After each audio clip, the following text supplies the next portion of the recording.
오늘 본문은 레위기 5장 1절에서 6절입니다. 레위기 5장 1절에서 6절. 만일 누구든지 저주하는 소리를 듣고서도 증인이 되어 그가 본 것이나 알고 있는 것을 알리지 아니하면 그는 자기의 죄를 져야 할 것이요 그 허물이 그에게로 돌아갈 것이며, 만일 누구든지 부정한 것들 곧 부정한 들짐승의 사체나 부정한 가축의 사체나 부정한 곤충의 사체를 만졌으면 부지중이라도 할지라도 그 몸이 더러워져서 허물이 있을 것이요, 만일 부지 중에 어떤 사람의 부정에 닿았는데 그 사람의 부정이 어떠한 부정이든지 그것을 깨달았을 때에는 허물이 있을 것이요, 만일 누구든지 입술로 맹세하여 악한 일이든지 선한 일이든지 하리라고 함부로 말하면 그 사람이 함부로 말하여 맹세한 것이 무엇이든지 그가 깨닫지 못하다가 그것을 깨닫게 되었을 때는 그 중 하나에 그에게 허물이 있을 것이니, 이 중 하나의 허물이 있을 때는 아무 일에 잘못하였노라 자복하고 그 잘못으로 말미암아 여호와께 속죄제를 드리되 양떼의 암컷 어린 양이나 염소를 끌어다가 속죄제를 드릴 것이요 제사장은 그의 허물을 위하여 속죄할지니라. 아멘. 오늘 이 본문은 한마디로 우리는 죄를 피할 수 없는 존재라는 겁니다. 접촉한 죄, 부정에 닿은 죄, 입술로 맹세한 죄. 그런데 우리는 그것을 깨닫지 못하는 것입니다. 근데 깨달을 때는 허물이 있다라는 것입니다. 우리는 깨닫지 못한 죄가 많죠. 우리의 말이 항상 거룩함일 수는 없습니다. 그 어떤 사람도 예외가 없습니다. 생각 속에도. 그래서 중요한 것이 뭡니까? 자복이고 속죄제, 어린 양 예수 그리스도입니다. 그 사실을 깊이 이해하고 깨닫는 시간 되시기 바랍니다. 잘못을 깨달았을 때 은혜가 시작됩니다. 사람은 누구나 실수하고 죄를 짓습니다. 죄라는 것이 하나님과의 방향이 어긋나는 겁니다. 하나님과 방향이 100% 일치되는 사람은 없죠. 성경 속 인물이라도 그럴 것입니다. 그러나 하나님이 보시는 핵심은 우리가 그 죄를 어떻게 대하느냐에 있는 것입니다. 이것이 복음의 굉장히 중요한 부분입니다. 오늘 본문은 부지중에 지은 죄, 모르고 지은 죄, 자기도 모르게 범한 죄조차 하나님 앞에서는 책임이 따른다는 것입니다. 만약에 여기까지만 기독교의 교리가 끝나면 우리는 희망이 없죠. 하지만 그것을 깨달았을 때 반드시 자복하고 속죄해야 함을 말씀하고 있습니다. 중요한 것은 하나님은 그 죄를 드러내기 위해 책망하시는 분이 아니라 은혜를 주시기 위해 깨닫게 하시는 분이라는 점입니다. 이 좋은, 이 위대한, 이 은혜로운 회개를 우리가 놓칠 수는 없고, 또 놓친다는 것도 말이 안 되죠. 자신의 죄와 잘못을 덮어두고 가는 것도 말이 안 됩니다. 예배는 바로 이 깨달음과 자복 위에서 시작되며 예수 그리스도를 통해 완성되는 회복의 자리입니다. 오늘 이 말씀을 통해 교회와 성도 그리고 예배의 자리가 어떤 은혜의 공간이 되어야 하는지 함께 나누고자 합니다. 첫 번째, 하나님은 우리가 죄를 깨닫기를 원하십니다. 본문에서 무엇이 강조됩니까? 반복적으로 그가 그것을 깨달았을 때에는 허물이 있을 것이요 라고 말합니다. 여러분, 죄는 모른 척 한다고 해서 사라지지 않습니다. 하나님은 우리가 죄를 깨닫는 순간을 기다리십니다. 우리는 어쩔 수 없이 죄를 짓게 되어 있습니다. 근데 그 죄를 지어서 희망이 없다라는 것이 아니잖아요. 부지 중에 죄를 지었다 하더라도 그 사실을 인식하게 되는 그때가 하나님의 은혜가 시작되는 순간입니다. 죄인 줄 모를 때는 그냥 편안하게 묻어가는 것 같지만 죄를 깨닫게 될 때 우리 마음이 불편하고 괴로운 것입니다. 죄에 대해서 불편하고 괴로운 감정, 심정, 죄책감이 있는 것은 하나님의 은혜인 것입니다. 예수님은 성령을 통해 우리의 마음을 밝히시고 깊이 묻어둔 허물을 비추십니다. 요한복음 16장 8절, 그가 와서 죄에 대하여 의에 대하여 심판에 대하여 책망하시리라. 성령의 사역이 뭡니까? 죄와 의와 심판에 대해서 책망하는 것입니다. 그 책망을 달게 받는 것이 하나님의 자녀입니다. 근데 양심이 묻어지고 굳어져서 화인 맞아서 괜찮다로 나가면 정말 그거는 잘못된 교리, 잘못된 사상, 결국 이단이 되는 것입니다. 사무엘하 12장에서 다윗은 선지자 나단의 비유를 통해 자기 죄를 깨닫습니다.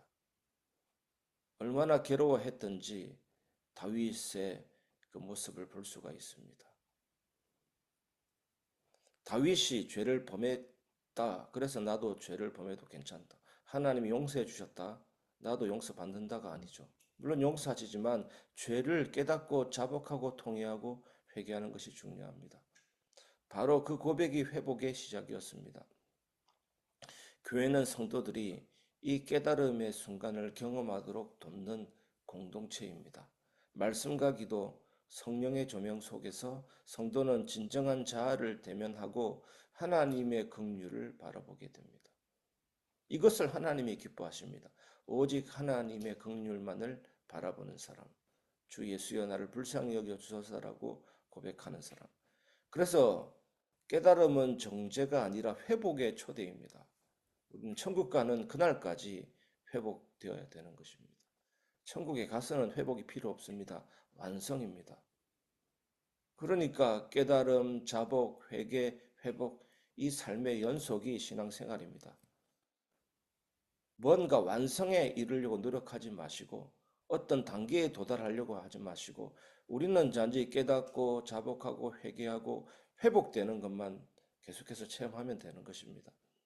두 번째, 자복이 있는 곳에 진짜 예배가 시작됩니다. 레위기 5장 5절은 말합니다. 이 중 하나의 허물이 있을 때는 아무 일에 잘못하였노라 자복하고. 왜 이것을 못하겠습니까? 그냥 하면 되죠. 너무나도 감사하지 않습니까? 우리에게는 날마다 회복의 길이 열려 있는 것입니다. 하나님이 기뻐하시는 것은 완벽한 사람이 아닙니다. 진실하게 자복하는 사람입니다. 여러분, 완벽한 신앙인이 되려고 노력하지 마십시오. 그 자체가 불가능입니다.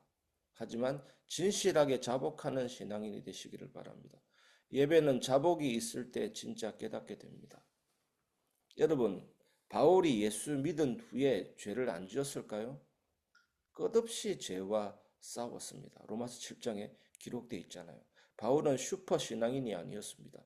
성경은 우리에게 슈퍼 신앙인이 되라고 말하지 않습니다. 성경에 그 어느 누구도 죄와 싸우지 않은 사람이 없습니다. 천국 가는 그날까지 우리는 죄인이면서 동시에 의인입니다. 아무리 좋은 음악과 찬양이 있어도 내 마음의 중심에서 주님 제가 잘못했습니다. 라는 고백이 없다면 그 예배는 껍데기일 뿐입니다. 누가복음 18장 세리는 감히 눈을 들지 못한 채 나는 죄인임이라고 기도했습니다.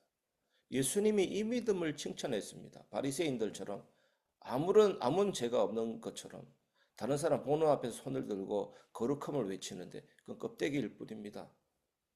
이 바리새인이 아니라 이 세인이 어렵다 하심을 받고 집으로 돌아갔습니다.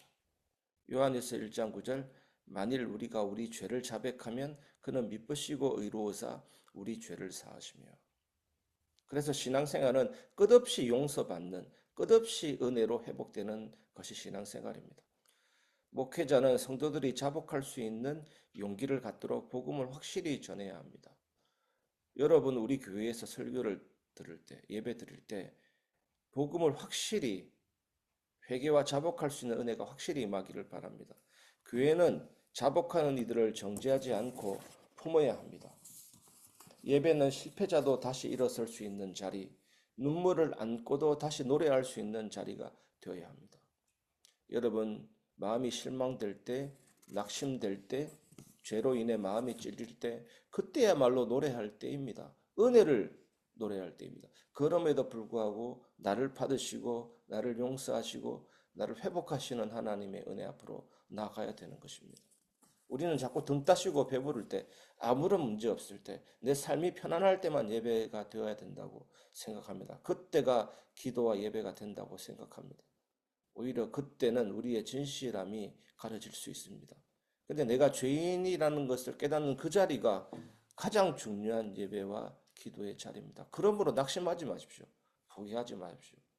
때로는 여러 가지 섭섭한 마음과 안타까운 마음과 낙심된 자리가 있다 할지라도 그때가 진짜 예배하는 자리고 진짜 기도하는 자리입니다. 세 번째, 예수 그리스도는 우리의 완전한 속죄 제물이 되십니다. 레위기 5장 6절, 그 잘못으로 말미암아 여호와께 속죄죄를 드릴 것이요. 구약 시대에는 암양이나 염소를 드려야 했지만 예수님은 단 한 번의 제사로 모든 죄를 사하셨습니다. 히브리서 9장 12절, 염소와 송아지 피로 아니하고 오직 자기 피로 영원한 속죄를 이루사. 우리가 자복하고 나아갈 때 예수님의 십자가는 오늘도 여전히 손을 펼치고 있는 것입니다. 오라, 나에게로 오라. 베드로는 3번 예수님을 부인했지만 부활하신 주님은 그를 정죄하지 않고 네가 나를 사랑하느냐고 3번 묻고 회복시키셨습니다. 그래서 우리가 죄로 인해 낙심할 필요 없고 잘못으로 인해 낙심할 필요 없습니다. 은혜의 주님 앞에 나아가면 되는 것입니다. 오늘날 교회는 예수 그리스도의 피로 회복된 사람들로 구성된 공동체입니다. 우리는 그리스도의 몸이며 연약함 속에서도 은혜로 다시 일어서는 사람들입니다. 말씀과 기도, 찬양과 공동체 속에서 우리는 그 속죄의 은혜를 실제로 경험하게 됩니다. 성도는 더 이상 죄의 무게에 짓눌릴 이유가 없습니다. 예수님이 그 죄를 대신 지셨기 때문입니다. 말씀을 마무리하겠습니다. 깨달음에서 회복이 시작이 됩니다. 사랑하는 성도 여러분, 오늘 말씀은 우리에게 분명히 말씀하십니다. 무엇을 말씀하십니까? 죄를 깨닫는 그 순간이 은혜가 시작되는 자리라는 사실입니다. 죽음을 향해 가던 길에서 돌이켜 주님께 나아오는 그 한 걸음이 하나님이 기다리시는 걸음입니다. 하나님은 우리가 무너졌기 때문에 우리를 포기하지 않으십니다. 오히려 그 자리에서 이제 돌아오라고 말씀하십니다. 그러니 낙심하지 마십시오.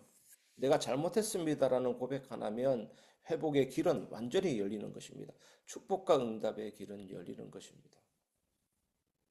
우리는 자꾸 잘못했습니다라는 단계를 삭제해버리고 축복과 회복만을 바라고 복음을 내 욕심을 채우는 복음으로 변질되기 쉽습니다. 오늘 여러분의 예배, 여러분의 기도, 여러분의 고백 가운데 하나님은 응답하시며 치유하시며 다시 일으키십니다.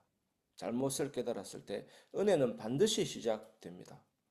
그러니 오늘도 예수님 앞에 담대히 나아가시기를 바랍니다.